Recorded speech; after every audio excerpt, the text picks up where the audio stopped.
I'm Andrea from Lemoore, California, and you're watching Gospel Tangents, your best source for Mormon history, science, and theology. I'm Rick Bennett.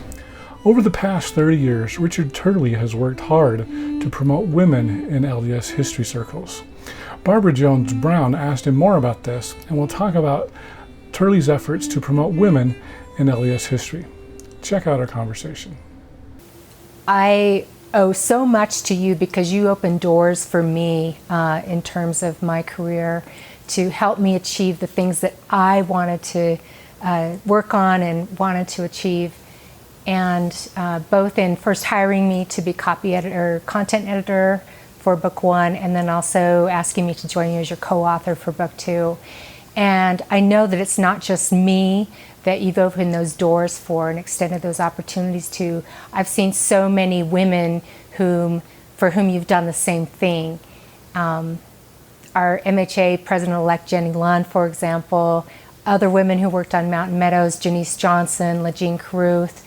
I wonder if you could talk about all that you have done to help promote women in Mormon history and promote the field of women in Mormon history as well. Sure.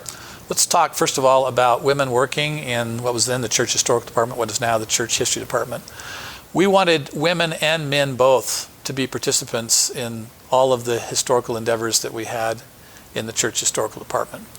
At the time I arrived at church headquarters, there were very few women who were in the position of being a director. To understand sort of the church structure, you have the general authorities, then you have managing directors, then you have directors of divisions, and then you have managers and supervisors and so forth. There were a number of women in some of those positions as supervisors and managers, but there were very few in director level positions. During the 30 years that I was privileged to be in the Church Historical Department, later called the Church History Department, my colleagues and I were able to promote women to the point where we ended up with 5 women total during that 30 years that I was there who were in director level positions. And in addition to that, we wanted women to be reflected in the history of the church. Traditionally, in the United States and in many parts of the world, history had been written from a male perspective. We wanted history to be written from a women's perspective. So that led over time to the creation of a women's history part of the Church History Department, and women who were hired to write that. I can think of many who fit into that, Kate Holbrook, Jenny Reeder, Lisa Tate, and others. In addition to that, I had a meeting at one point with Sherry Dew and with Kathy Chamberlain of Deseret Book, and suggested to them that we needed to have more women's history as part of what was offered to church members in particular. We got together for dinner at a restaurant in the Joseph Smith Memorial Building. We talked it through, and at the end, I was expecting them to sort of take on that project and go do something about it. At the end, they nodded their heads and said, "Yes, we agree with you 100%. Now, what are you going to do about it?" And so I thought, well, if the ball's back in my court, then let's see if we can launch something. So I thought to myself, if I'm going to do this, I don't want to do this alone. This ought to be a project that a woman is participating actively in. So I thought about our staff, and we had a young recent hire, Brittany Chapman, now Brittany Chapman Nash. And so I approached Brittany and asked her if she'd be interested in this kind of project. So Brittany and I worked together on a series. We ultimately produced 4 books on the subject. She was new at the beginning, and so my name went on to the book first with hers after mine. I ultimately suggested that we maybe reverse that. And at a certain point, she came to me and said, "I'm ready for that." So if you look at the first volume and the last volume and compare them, the first volume was my name first, her name second. And the reality is she did the majority of the work on those volumes, all 4 of them. And at the end, her name is on top and mine's underneath, and that's more appropriate. That's great. Talking about church publications, can you talk more about the Church Historians Press and your publication program that you were responsible for starting, if I'm not mistaken? So I mentioned that we kept ties with the Joseph Fielding Smith Institute at BYU, what had been the old history division of the Church History Department. And Ron Esplin and I in particular spent a lot of time talking together, emailing back and forth, spending time on the phone together. I ultimately ended up on the board of the Smith Institute. And so we got to talking about the Joseph Smith papers. Dean Jesse had started a Papers of Joseph Smith project in the 80s, and he'd gotten 2 volumes out, and the third had sort of stalled. And so Ron and I spent a lot of time talking about it, and ultimately we worked with church leaders and with university leaders, and in 2001 we brought a bunch of important people together in the administration building at BYU, and we announced the launching of a new Joseph Smith Papers project. There would be a joint venture between those who were at BYU and those who were at church headquarters. We'd be working collectively on that. Now, ultimately, the Joseph Fielding Smith Institute was phased out at BYU. So when that occurred, we were able to hire a lot of the people who had started at church headquarters, gone to BYU. We were able to hire them and bring them back into the church history department where they had started. And they became the core of the Joseph Smith papers. And so we got our first volume out in 2008. And of course, what made that possible was 3 things coming together simultaneously. We had the talent, the historians who knew Joseph Smith.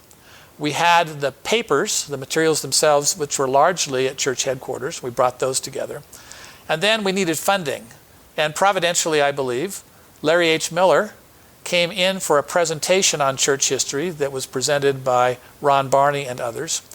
And he had an impression that he was there for more than just to see a presentation. And he ultimately ended up with several staff members and Ron Walker.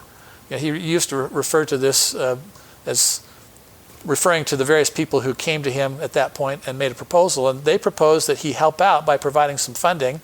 He looked at the numbers that they had given him and he said, I don't think that's nearly enough.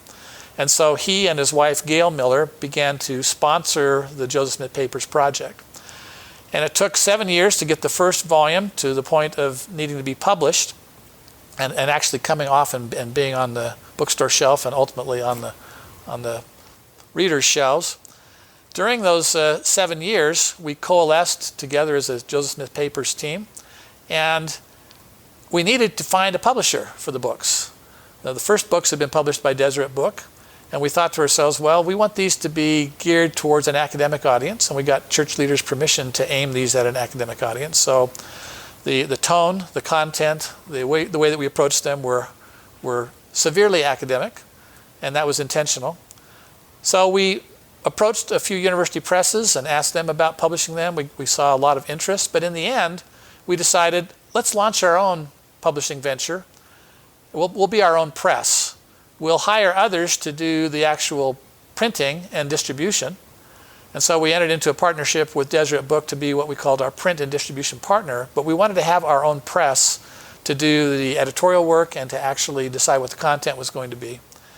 And so we were sitting together one day trying to decide, what are we going to call this creature?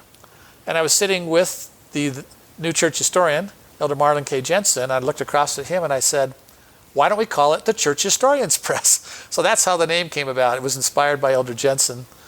And that became the vehicle through which we've since been able to publish all kinds of things.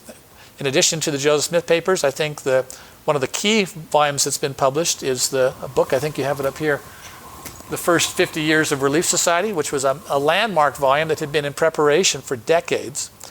And it was good to see that finally come out. Others at the pulpit, a series of women's sermons. So I have great hopes for the future of the Church Historians Press. It's also come out with a number of virtual products. One that I took over a project to edit the journals of George Q. Cannon from Adrian Cannon, who was a descendant of George Q. Cannon, had worked on the project since the 1940s. He first got permission to access the journals from when George Albert Smith was the president of the church.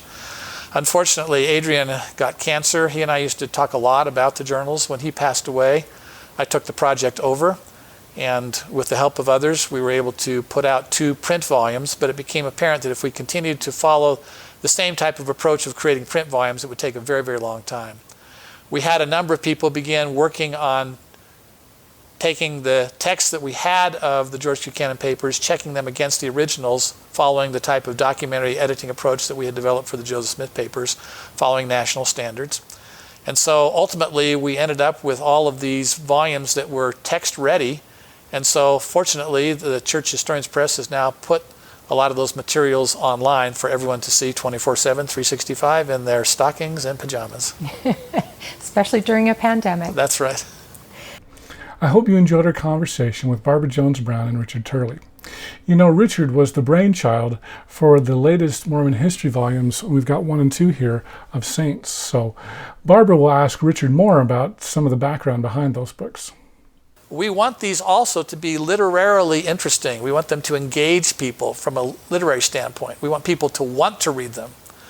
What I said, joking about the fact that many historians write things that are read by only a small audience, what I said to the team was, we're going to do something extraordinary.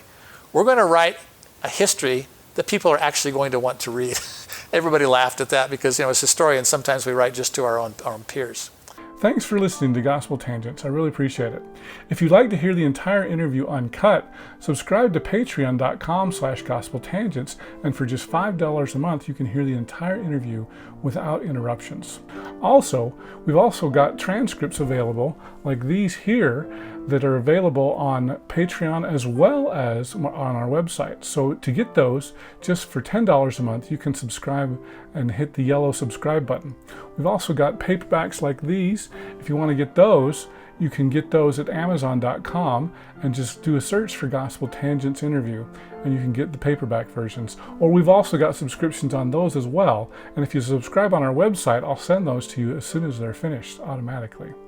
Don't forget to get our latest updates at facebook.com/gospeltangents. And don't forget to tweet at us at Gospel Tangents. Of course, you can subscribe on Apple Podcasts at tinyurl.com/gospeltangents. And please give us a 5-star rating for those of you who listen to audio only. And of course, you should show your support for Gospel Tangents with one of these cool t-shirts like this green one, or light blue, sport gray, royal blue, purple, of course black, beautiful gold, and of course Utah red. I've probably left out some colors, but if you want to see more, go to gospeltangents.com/shop and you can get one of these. So once again, thanks for listening. Click here to subscribe, here for a transcript, and over here we've got some more of our great videos. Thanks again.